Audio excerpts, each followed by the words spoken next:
it goes without saying that Shirley was committed, and that's in all caps, to education. And that's where her career took her. After she graduated with her bachelor's degree, she became a teacher's aide and did that for 7 years while working on her master's degree. She then became the director of a nursery, then a child care center. Her early education and child welfare expertise grew. And because of it, she actually became an educational consultant for New York's Bureau of Child Welfare. And that was no easy accomplishment considering the cultural climate she worked in. But as with everything else, she excelled. She became involved in local democratic politics around 1953 or so. And this was in a push to get candidates for local governments to support civil rights, to fight housing discrimination, and to improve economic opportunities for the people in Brooklyn. And I want to contextualize that a bit as well, because Black women were rarely, if ever, seen leading anything during this time. Even decision-making positions were closed to women, and more specifically, Black women. Now, Shirley made it clear that she was not about that life at all. She was about fighting oppression wherever she encountered it. So she lent her skills to lots of political campaigns that promoted equal rights for women and minorities. So much so, honestly, that in 1964, she actually was elected to the New York State Assembly.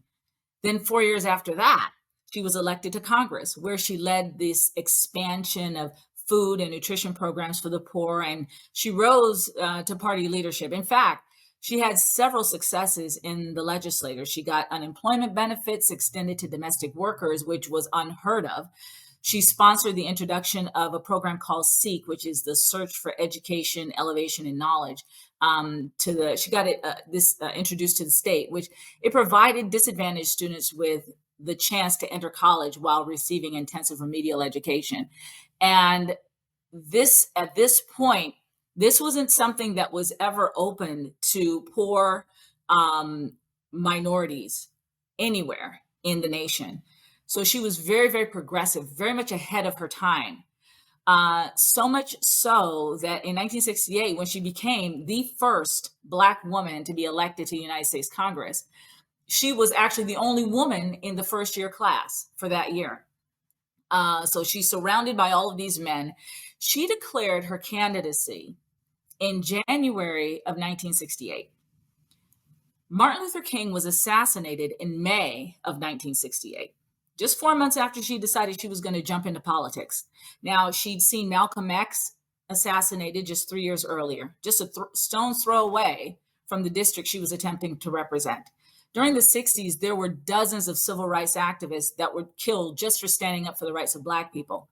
But Shirley was undeterred. In fact, I think those events motivated her even more to change things for the better. And because of this, she represented her district for 7 terms, from 1969 to 1983. But not only was she the first African-American woman in Congress, she also holds the distinction of becoming the first Black candidate for any major party nomination for president of the United States. President of the United States, and the first woman to run for the Democratic Party's nomination.